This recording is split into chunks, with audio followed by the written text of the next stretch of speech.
పెద్దలందరికీ నమస్తే, పిల్లలందరికీ హాయ్. ఎలా ఉన్నారండి? అందరూ బాగున్నారా? మేము చాలా బాగున్నాం. మీరు కూడా చాలా చాలా బాగున్నారని ఆశిస్తున్నాను. ఈరోజు ఉప్పుండ్రాళ్ళండి. మనకు వినాయక చవితికి ప్రసాదంగా పెడతాము. అలాగే వినాయకుడి గుళ్ళు ఉంటాయి కదా, అక్కడ స్పెషల్గా ఈ ఉప్పుండ్రాళ్ళు రోజు ప్రసాదంగా పెడుతుంటారు. మాకు విజయవాడలో అయితే అక్కడ బ్యారేజ్ దగ్గర ఉంటుంది వినాయక టెంపుల్. అక్కడ ఇవి ప్రసాదానికి డబ్బులు కూడా కట్టించుకుంటారు అన్నమాట. చాలా విశేషంగా చేస్తారు. నిమిషాల్లో రెడీ చేసుకోవచ్చండి. మనం పండగలప్పుడు క్విక్గా అయ్యే ప్రసాదాలు చేసుకుంటే ప్రశాంతంగా పూజ చేసుకోగలుగుతాము. ఎంత ఈజీగా చేసుకోవచ్చండి అది చూసేయండి. ఇంక ఇప్పుడు రెసిపీ ముందైతే మనం ఉదయమే ఇట్లా శనగపప్పు నానబెట్టేసుకోవాలండి ఒక గంట ముందు. ఇక్కడ మనం దేనితో అయితే రవ్వ తీసుకుంటామో ఇది వరి నూక. మనకి సూపర్ మార్కెట్లో దొరుకుతుందండి. వరి నూక అంటే చక్కగా దొరుకుతుంది. అయితే ఇక్కడ ఏంటంటే నేను స్పెసిఫిక్గా లలిత బ్రాండ్ వాళ్ళు తీసుకుంటానండి. ఇదేం ప్రమోషన్ కాదు. నాకు ఎప్పుడు మళ్ళీ ఇక్కడ దొరుకుతుందో లేదా అని అత్తయ్య వాళ్ళు వస్తే కనుక తీసుకొచ్చేస్తూ ఉంటారనమాట. ఇది మొన్న వచ్చినప్పుడు తీసుకొచ్చారు. ఇట్లా నేను ఒక గ్లాసు రవ్వ తీసుకుంటే దానికి 2 గ్లాసులు నీళ్లు కొలత తీసుకోవాలండి. ఈ శనగపప్పు వచ్చి ఒక పావు గ్లాస్ కంటే కొంచెం తక్కువ ఒక గంట ముందు నానబెట్టేసుకోవాలన్నమాట. పచ్చి శనగపప్పు నానబెట్టేసుకోవాలండి. ఒక గంట నానబెడితే చక్కగా మనకి ఈజీగా కుక్ అయిపోతాయి అన్నమాట. సో ఇవి ముందు మనం ప్రిపేర్ చేసుకోవాల్సినవి. కొలతకు కూడా నీళ్ళు రెడీగా పెట్టుకున్నాం అంటే ఇంక మనకి ఉండ్రాళ్ళు నిమిషాల్లో అయిపోయినట్టే. ఇంకా మనం దేంతో అయితే రవ్వ తీసుకున్నామో దాంతో సేమ్ మీరు గ్లాస్ అయినా బౌల్ అయినా ఇంట్లో ఏది ఉంటే అదండి, కానీ కొలతకి అదే తీసుకోండి. మళ్ళీ అన్నిటికీ కూడా ఇట్లా 2 గ్లాసులు నీళ్ళు పోసుకోవాలి. ఇప్పుడు మనకి దీనిలోకి రుచికి కొంచెం నీళ్ళు, ఇవి ఉప్పుండ్రాళ్ళు అని అంటారండి, కొంచెము ఉప్పు ఎక్కువే ఉండాలి. నేను చేసేది కొంచెమే క్వాంటిటీ కనుక దానికి తగినంత ఉప్పు వేస్తానండి. ఇప్పుడు దీనిలోకి 1 టేబుల్ స్పూన్ జీలకర్ర, అలాగే కొద్దిగా నెయ్యి అండి, 1 అర స్పూన్ నెయ్యి వేసుకొని కొంచెం నీటిని మరగనివ్వాలి.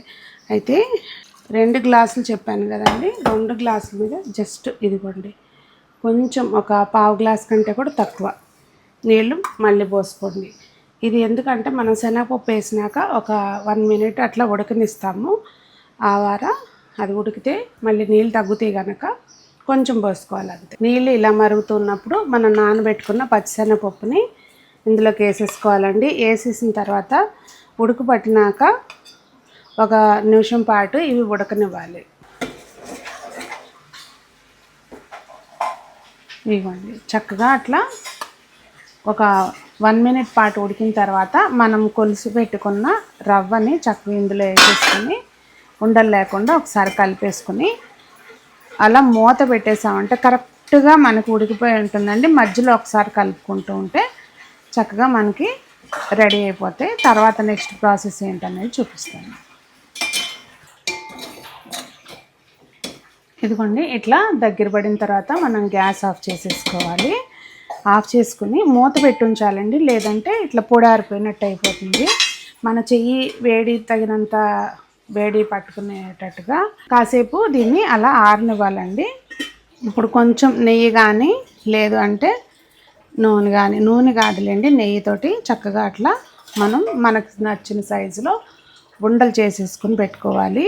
దీన్ని మళ్ళీ మనం స్టీమ్ ఇవ్వాలండి. ఇట్లా అయితే ఏంటంటే ఓపెన్ అయిపోతాయి, చక్క శనగపప్పు కూడా అంతగా ఉడకదనమాట. ఇది మళ్ళీ మనం స్టీమ్లో ఉడకబెట్టుకోవాలి. సో ఇట్లా మనకు నచ్చిన సైజులో చేసుకోవాలన్నమాట.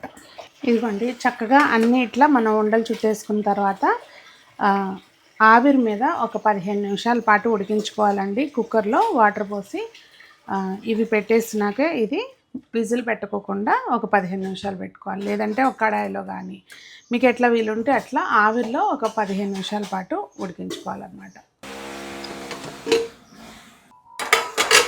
ఇదిగోండి చక్కగా మనకి ఒక 15 నిమిషాల తర్వాత ఇట్లా ఉడికి రెడీగా ఉంటాయి అన్నమాట. చక్కగా బ్రేక్ అవ్వదండి అట్లా వేసినా కానీ, చూసారా అట్లా ఊడిపోదన్నమాట. ఇంకా మనం వినాయక చవితి రోజనే కాదండి, చక్కగా మంటపంలో పూజకి వెళ్తాం కదా, వెళ్ళేటప్పుడు కూడా ప్రసాదానికి తీసుకెళ్ళచ్చు.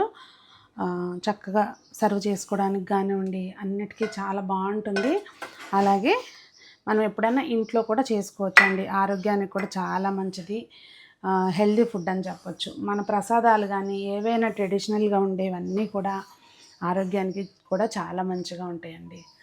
చూసారు కదండి, ఎంతో ఈజీగా చేసుకోవచ్చు. జస్ట్ ఏంటంటే మనకు ఆ స్టీమ్ అయ్యే టైంలో మనం వేరే పనులు చేసేసుకోవచ్చు. హ్యాపీగా చక్కగా దేవుడికి నివేదన చేసుకోవచ్చు. తీపుండ్రాల రెసిపీలు కూడా మన ఛానల్లో ఉన్నాయి. ఒకవేళ వాటి లింక్స్ దొరికితే కనుక నేను అంటే టైం ఉంటే కనుక కామెంట్స్లో పిన్ చేస్తాను, చెక్ చేయండి. మరి అందరూ బాగుండాలి, అందులో మనం ఉండాలి. మనం తలపెట్టే కార్యక్రమాలకి ఏ విఘ్నాలు రాకుండా ఆ వినాయకుడు చక్కగా మనందరినీ దీవించాలని మనస్ఫూర్తిగా కోరుకుంటూ మీ సునీత.